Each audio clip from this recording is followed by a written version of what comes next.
just this tension warring in me. I was so tired of trying to save myself, which is essentially what I was trying to do with psychedelics and yoga, meditation, all these things. I was just so weary after so many years of that. But I also just had such resistance to Jesus Christ, to the gospel. But I just remember that first time I insisted, we sit near the back and just weeping in waves as the worship music was coming over me. And I think even then, though, I tried to rationalize it as like, oh, well, I'm pregnant, I'm hormonal, like, of course I'm going to cry.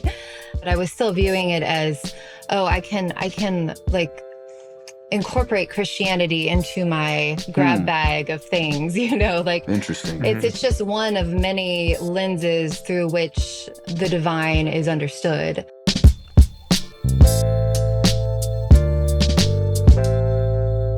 It is becoming trendy to use psychedelics, and while using so, people are supposedly encountering spiritual beings. But there's nothing new under the sun after all. Why is this becoming a trend again in the United States? And are psychedelics a shortcut to meet with the divine? We'll be engaging these kinds of questions with our special guest, Ashley Lande, the author of The Thing That Would Make Everything Okay Forever, Transcendence, Psychedelics, and Jesus Christ. She's joined here with the usual suspects, Bob Hiller, Justin Holcomb, and myself, Walter Strickland, and Michael Horton is on vacation. So let's begin our conversation by you, Ashley, just sharing a little bit about yourself, about your background, but also giving us a little bit of the backstory behind your book.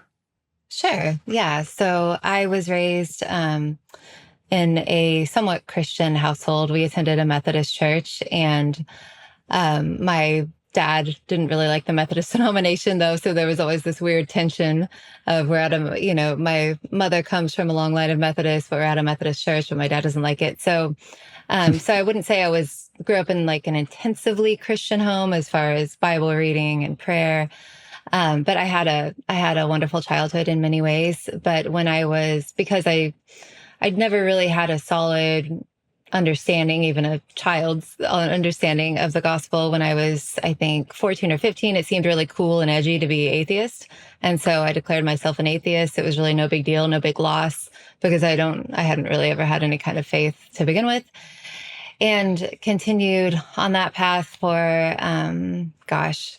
a number of years through college. And in college, I discovered, late high school, I discovered alcohol, and I was instantly attracted to just something that could change my consciousness in that way. Even though alcohol was destructive in many ways, right away I was attracted to that change in consciousness and being uninhibited, loss of inhibition. That's what I meant to say. And I think it was my senior year of college. I had a friend who said that he could acquire some psilocybin mushrooms.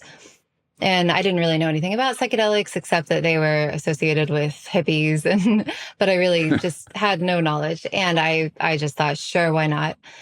I guess you could say in a way, like I fell in love with psychedelics. I fell under the spell of psychedelics pretty much from that first time. That first time, though, there wasn't really a spiritual dimension for me. It was just fun. It was just like a party. It was really visually interesting. And as far as like sound and music and the distortions of that were really interesting. And it was just fun. So it didn't really take on a spiritual dimension until I tried LSD maybe a year later. And after my initial LSD experience, which was actually pretty psychologically traumatic and shattering, I decided that I wasn't an atheist anymore. Of course, I didn't go into anything resembling Christian belief. I still didn't want to hear about Jesus. I thought I already knew all about Jesus and Christianity. And so I became very curious about basically anything but Christianity. And I was also very into yoga. So got pretty heavily into yogic philosophies, some like Hinduism and Buddhism light, just like a sampler buffet of, everything that the world had to offer, except Christianity. I did not want to hear about Christianity. I would say more than anything, though, even though I was sampling from all these other religions and just anything under the umbrella of New Age philosophy, I would say that psychedelics were primarily my religion. Like I believed psychedelics were a portal to the divine. Even as I had bad trips, bad experiences interspersed with these good experiences, experiences that seemed holy in a way or divine, or like I was communing with something beyond myself. And the trajectory was that the experiences started getting worse and worse, or I couldn't reach the same place that I could at the beginning. But that continued over a period of, maybe 7, 8 years. There were a number of things that God converged at the same time and kind of conspired my conversion at the same time. I don't know. Do you want me to keep going with like the whole narrative, or? Yeah, absolutely. I felt like you were leaving me on the cliff. You're like, well, he conspired my conversion. I'm like, okay. I would love for you to keep going. Okay. Please tell us more. Okay, sure.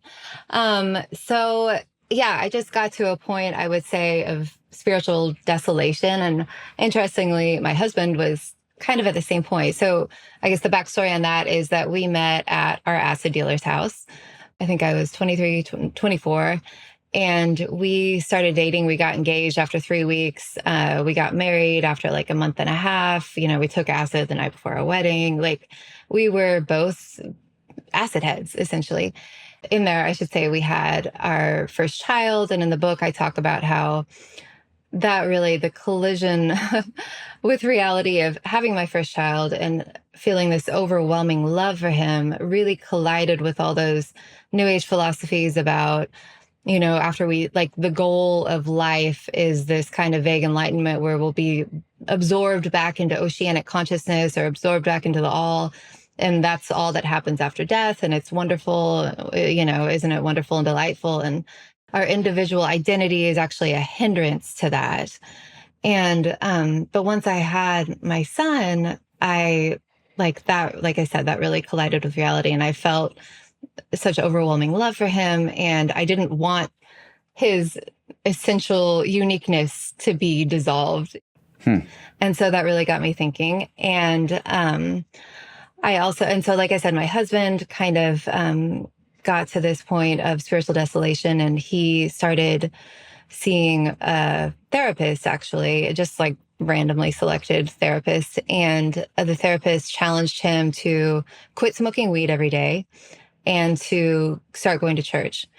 And when my husband brought this up to me, I was fine with the, cessation of daily weed smoking, but I was not fine with the idea of going to a Christian church. And so he went for a while by himself. And I think when I was about 8 months pregnant with our second child, our daughter, I deigned to go with him.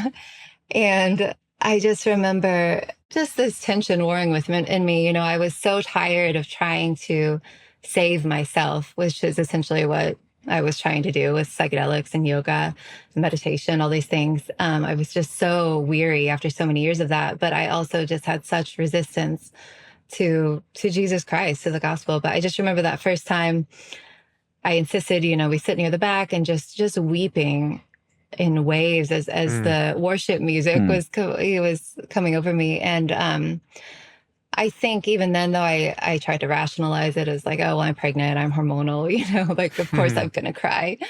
But another thing that, like I said, was kind of converging at this time is I had a childhood friend who I had kind of lost touch with as we were becoming young adults. She was raised in the Christian faith and she never left it.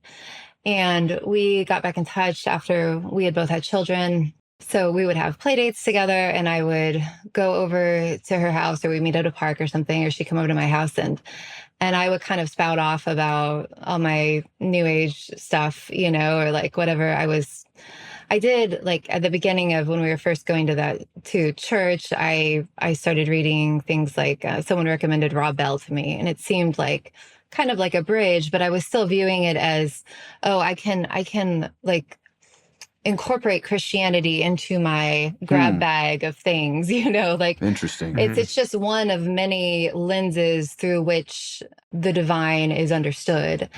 And so when I would see my friend, I would just kind of, ramble on about what I thought about this or that. And she would listen like very patiently, so patiently. And but she would always respond with, in a very gentle, like non-condescending way. She would respond like, well, the Bible says this. And she would respond with a Bible verse.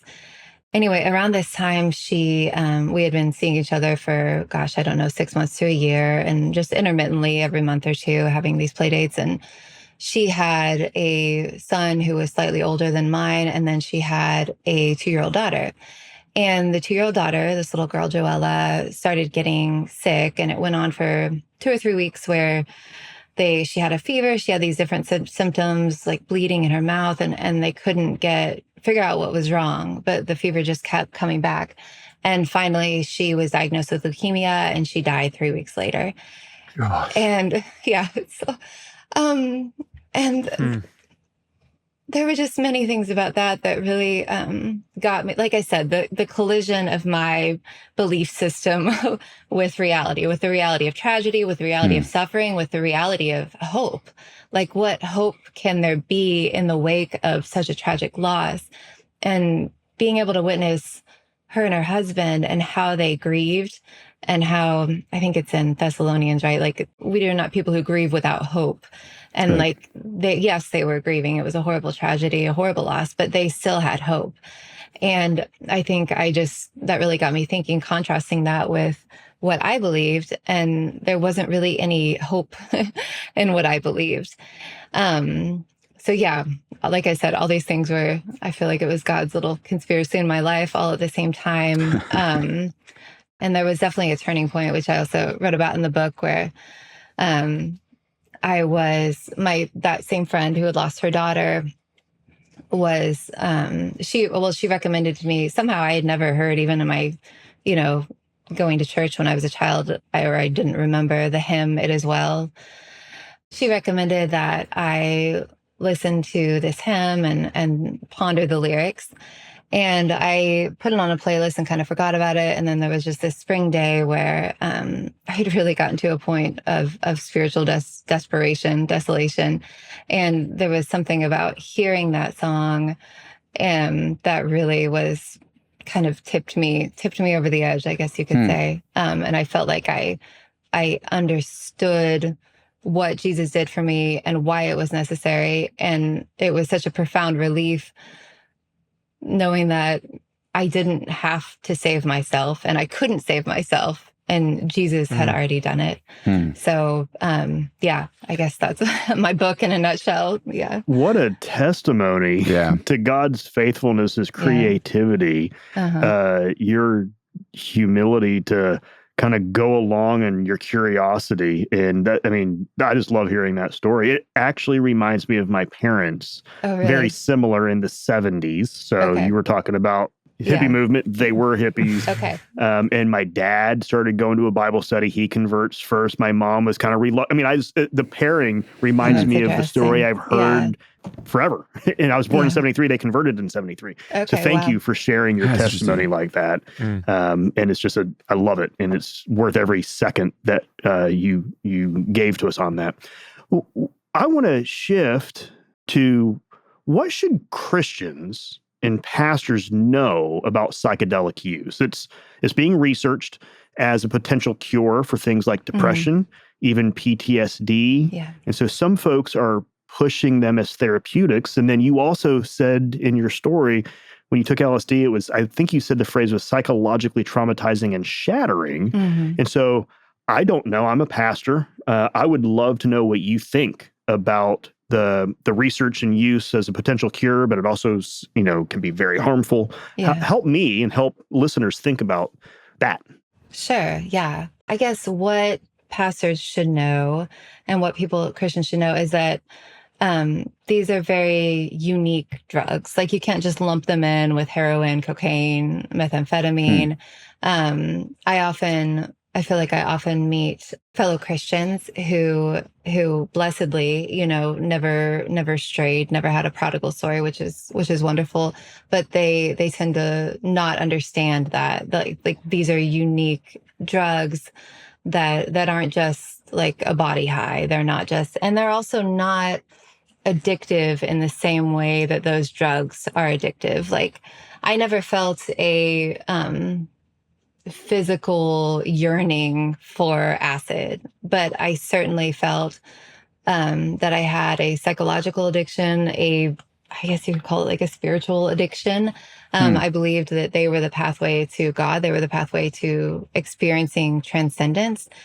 I mean, they are a drug though. So there is a high, obviously. There is a high, but it is unique from those other drugs. And as incredibly destructive as those other drugs are, and I know that personally from within my own family, psychedelics are more dangerous mentally, I guess, and spiritually. I mean, I always think about when I was, one of the first podcasts I did talking about psychedelics was several years ago. It was the Unbelievable podcast with Justin Brierley when he was still hosting that. And I was really nervous about it because I hadn't done podcasts before. And it was also a debate. And so I spent like weeks preparing for it. And I sought out old hippies, Justin, kind of like, it sounds like your parents, like, yeah. Just because I wanted their wisdom, hippies who had become Christians, because I wanted to hear their wisdom on it. And I really think almost without exception, or maybe without exception, every single one of them knew someone from back then who mentally had not returned from psychedelic use, which is incredibly tragic. So I think that's something important to understand, that like these are different drugs. But on the other, I guess the other side of the coin is that they do tend to attract people who are more spiritual seekers, I guess.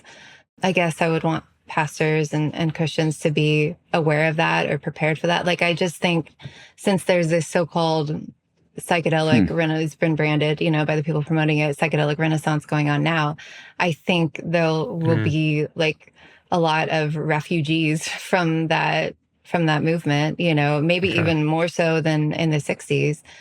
I want pastors, I guess, to know that and be prepared for that and be hopeful for that. I feel hopeful for it. One of the things Justin brought up that was obviously good was that these psychedelics, like the health benefits are what are being promoted right now. And honestly, like the spiritual benefits. So like major influencers like Joe Rogan and Tim Ferriss, these guys, or Ezra Klein, they're talking about how, like, look, there's like a spiritual technology here that if we could figure out how to manage it, it would be actually a beneficial thing for churches and for people who are truly spiritually seeking something to start using these kinds of spiritual technologies is the word I want to use.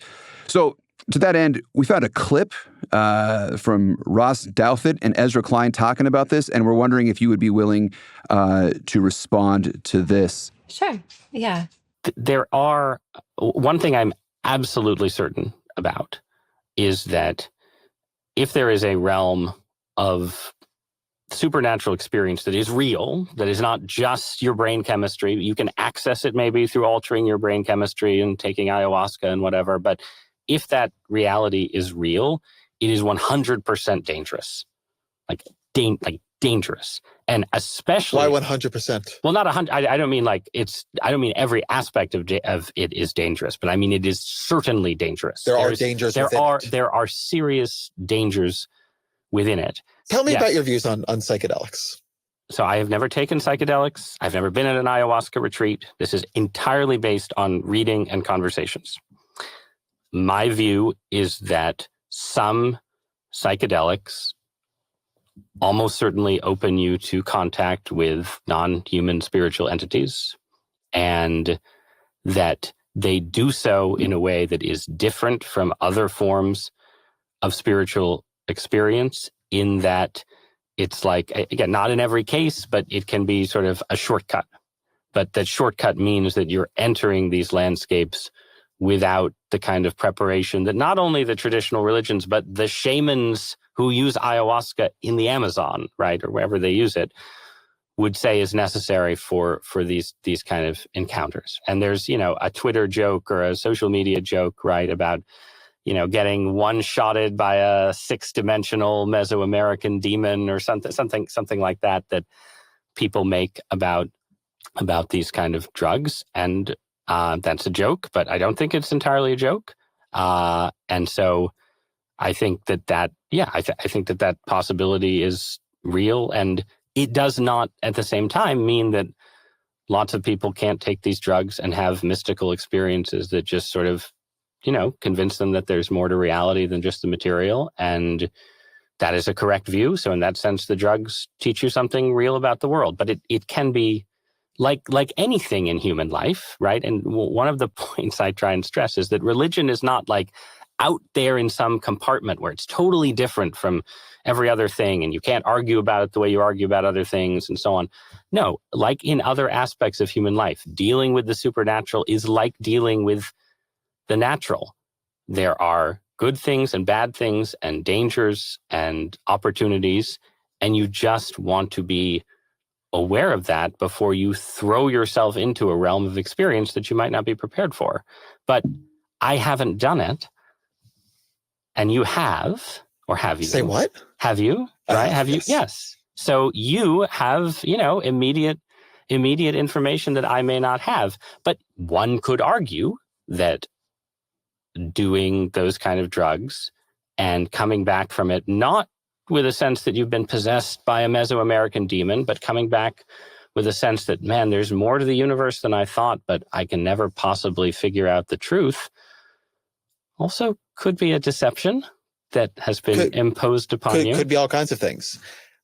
I will say, without going into any detail, that I had once an incredibly profound and mystical experience that was, to my genuine shock, completely Jewish in nature, and not from a side of Judaism that is a side that I had been brought up in, and that I've never been able to shake, and that has made me much more open to my own tradition than I would have thought. Okay. And it actually... Can you give me a bit more? No. Now, this conversation, this is not two kind of fringe people just talking about what psychedelics can do. These are people who are, working for the New York Times, pretty culturally influential people in the way they speak about things. Ashley, help me. What do I do with this? Is their way of speaking like, hey, listen, it showed people who didn't otherwise think so that there might be a God, so there could be some benefit to it. To me, that sounds dangerous. But then again, I don't know much about this. So help. What do you think? Yeah, and I think he had a really good point about okay, yes, you have this mystical experience that opens you up to which was similar to the first experience I had. I realized, materialist atheism is actually not all there is. There is something else. But then, he was saying, could that be spiritually dangerous as well? For me, it certainly was, because I spent the next, 6, 7, 8 years searching for that nebulous thing. And like he said, believing that belief that the truth is such a profound mystery that we can't even define or put any kind of language to it at all. And I knew several people who did ayahuasca circles, and that's one psychedelic that I never had the opportunity to do, and I'm actually really grateful for that. But I knew some people who were very involved in ayahuasca circles, and I remember them talking about how language is a problem, and that's where everything went wrong when we acquired language as human beings. Man. Yeah, and then that was Wow. And then I realized once, a couple of years later when we became Christian and I started actually reading the Bible, how contrary that was just to the idea of the word, the word, and the word became flesh. So yeah, I thought that was insightful how he talked about yes. And I've, it's hard to argue with someone's subjective experience. If someone, and I've known people and I still know people who say, I had experiences on psychedelics that were beneficial to me and that they did enrich my life and they opened me up to, I don't know that I would know any little O Orthodox Christians or big O Orthodox Christians who would say that. But I know some people who kind of have dipped their toes in Christianity who might say that. people have such wildly disparate experiences. And some people do genuinely become psychotic. I mean, Charles Manson loved LSD. Like that was his whole thing. I've heard contemporary stories of people going the Charles Manson route, declaring that they are God. I read some story about a guy in Costa Rica, claiming he was Jesus Christ and trying to form this cult. And there are stories of horrific stories of people murdering people on psychedelics. And so there are those stories, that psychedelic advocates don't enjoy talking about, but those are, somewhat exceptional. Like, it's interesting, like how news media is, they extract, things from these studies and run with it. They want hyperbolic headlines that say mushrooms cure PTSD, whatever, things like that. I think it was a Time or Newsweek they probably both at this point run covers, talking about how could this be the next miracle cure for depression? Could this be the next miracle cure for this or that? Gosh. But when you actually go and read these studies, like the results aren't nearly as clear cut as that. Yeah. Like I was reading one of the, I think Johns Hopkins, one of the smoking cessation studies. And this woman was saying, it was the worst experience of my life, but I never touched a cigarette again. So it's like, well, okay. I guess you have to weigh cost versus benefit there. Like she quit smoking, but she also had a psychologically traumatizing experience. So, I guess that's another thing too, that I would want Christians and pastors to know about psychedelics is that there's no other drug, and certainly there's no other drug that's suggested to be therapeutic. Like nobody gets evangelistic really about SSRIs or any other kind of things like this. But psychedelics tend to create evangelists. Like I certainly was, And so you have these people who conflicts of interest are kind of baked into the whole thing.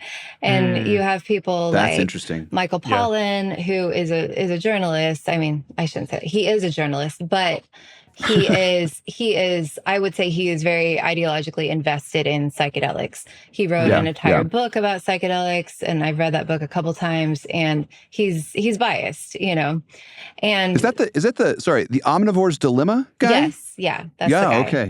Yeah. And he's really about psychedelics now. And also even within that study, there were these profound conflicts of interest. And it's interesting. A friend of mine, Joe Welker, who he actually, when I first met him, or he reached out to me via email, he was still very heavily invested in psychedelics. He was actually pursuing his Master of Divinity at Harvard, and he was very enthusiastic about finding a way to incorporate psychedelics into the Christian tradition.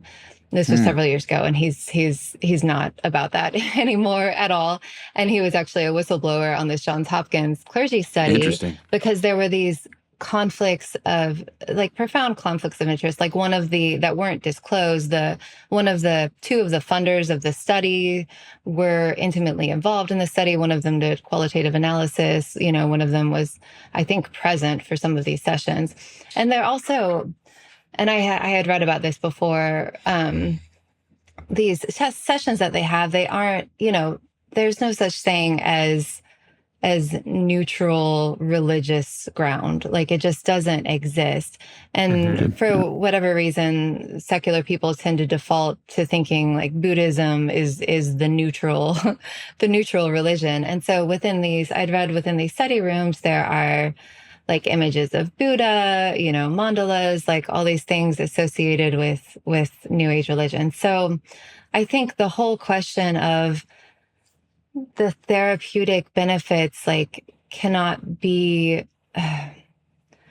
it can't be removed from the whole spiritual package, And that's where it gets, really dangerous and really complicated. And it's interesting to me that psychedelic experience, while they are wildly disparate, there is a common thread of them leading people to a very pantheistic view of reality and view of the universe. Yeah, and the people who were conducting that clergy study, like, that is what they believe. That is what Roland Griffiths believed, he recently passed away, but he was the head of the research at Johns Hopkins. So this is really helpful. This is very helpful for me too. Okay. Yeah. So what we're trying to figure out is like, hey, all these positives are being put forward, the upside of this, but you have to recognize, one, there's a lot of downside and danger, like legitimately bad dangers. And two, for us from the Christian perspective, there's no spiritually neutral ground. So it leads towards pantheism. I think in the book you talk about, I don't know who wrote the kids book, but you said it's like a Timothy Leary kids book. Like, I am the foot and the sun. And it's like utterly hopeless at the end of it all. Yeah. And so like none of this is just neutral stuff. Right. It's totally not. And something that really hit me hard, that book, just reading that book, the irony, that I struggled with when I read that book, and just, I should maybe explain this a little bit. Like, after we had our first child, our oldest son, a friend of ours who was also into psychedelics and New Age everything had given me this children's book. I think he got it from like Unity Temple. We actually went to Unity Temple for a while. And before we became Christian. And this book, I think there were lines lifted directly from talks that Alan Watts had given. Alan Watts was kind of like, popular philosopher in the 60s. And but it was like a children's book. So it had, the main character was it was written from this little boy's perspective. And it was how he was talking about, like, I am the sun, like, I am my feet, I am the puppy across the street, like, I am contained in everything and everything is contained in me. And it was just so, like, I think it was from Paul Vanderklay, like, the idea that, like, those ideas don't scale well. Whereas you can take a Bible story and you can put it in children's terms. And, Jesus said, let the little children come to me. Like, there was something, the simple gospel can be understood at down here and up here. Like, its complexities never end, but its simplicity is also like essential and beautiful and truthful, and it resonates. Whereas those ideas, like, Alan Watts could make all that stuff sound really good and, like, make it sound really sophisticated and really smart. And it, it helped that he had a British accent. But you can't, like, when you brought it down to this, like, rudimentary children's level, I was like, this doesn't make any sense at all. And it's terrible too. It's just, it's terrible. I don't want this to be what reality is like. Like, I don't want this. I love your argument that your child was the best argument against pantheism. The distinctiveness. Great. I mean, the love for this other, this being that is other, but actually not the same as you. And I'm not the dog across the street, and I'm also not a cucumber, but I'm me. Right. And can I jump in on something? Because in your book, you write extensively about what it's like to be on psychedelics, as well as the pantheistic kind of philosophy that you talked about at the very beginning and that we're talking about now, that's imbibed in the community or culture of psychedelics. But you also wrote about an experience where you say, in your words, that you saw the devil. Yeah. And this is a series that we're doing on angels and demons. Can you say more what that was like? Yeah, that was that it really shook me up. It was in the midst of I guess you could say my first round of heavy psychedelic use before I had met my husband. That happened one night when I was not on psychedelics. I hadn't taken acid in a few days. I wasn't on anything. And I woke up in the middle of the night because I had this little, I don't know, like rat terrier mutt at the time named Gene Hackman. And he was bristling. I know. Yes. So good. Yeah, his name was Gene Hackman. And he was bristling and barking at the corner of the room. And I woke up and I looked, and it was like this column of smoke that almost took the shape of a person, but not necessarily. And it was somewhat transparent enough that I knew it wasn't an actual person standing in the corner of my bedroom in my apartment. And but I just thought, okay, like I'm dreaming, this isn't real. But Gene was really insistent and really insistently like barking at that corner. And I said, this is going to go away. I'm just dreaming. But every time I opened my eyes, it was still there. And eventually I tried to calm Gene down, and I just put the covers over my head and tried to go back to sleep. But to this day, I think that's the only time I've ever seen, while not on drugs, seen a physical manifestation of an entity like that. And and there was also along with it, there was a palpable sense of darkness and evil with it that really shook me up. Unfortunately, not enough to stop taking psychedelics at that point, but it was really real. So Ashley, you were not on psychedelics at that point. No. And then there's times where you were encountering lots of things. There's many people who are talking about psychedelics as maybe a key to another dimension. It's kind of sci-fi-ish, if you will, but it's so common, we really can't ignore it anymore. What about psychedelics is it that allows for these encounters to be so frequent? Yeah, and that's a good, and I don't know that I have an answer. Like, I really find something analogous to the tree of the knowledge of good and evil in Genesis with and I certainly felt that way. And it was like, the more I took psychedelics, the more I wanted to grasp at knowledge, the more I wanted to be like God, although that language wouldn't have been language that I used back then. I've wondered, like, why do these substances even exist? Like, why do, like, psilocybin mushrooms, they grow, like in cow pies sometimes. Like, why do they exist? And actually, one of the old hippies that I'm friendly with and communicate sometimes with, who became a Christian, he said he wonders if, because, creation is broken and all of creation is groaning, like, were these things that did at one time have some in the Garden of Eden have a good function, have a positive function, and now they don't. I wonder about that. I don't know if I don't really have an answer for that, but I do think that, like I said, I do lean toward the perspective that there is something spiritually real occurring when people take psychedelics.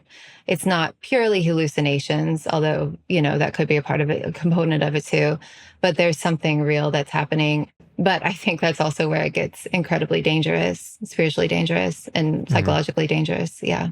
So Ashley, you said something early on in our conversation, talking about pastors being aware that there's a hunger for spirituality. Yeah. Sometimes people go to psychedelics for it, and you've talked about some of the warnings, but you also have this kind of glimmer of hope that God might be doing something, up to something, not only with you conspiring, but maybe with other people, which is something that happened in the 70s. I mentioned my parents, but it wasn't just my parents. My parents were a part of this larger revival of where people said, hey, it was sex, drugs, rock and roll.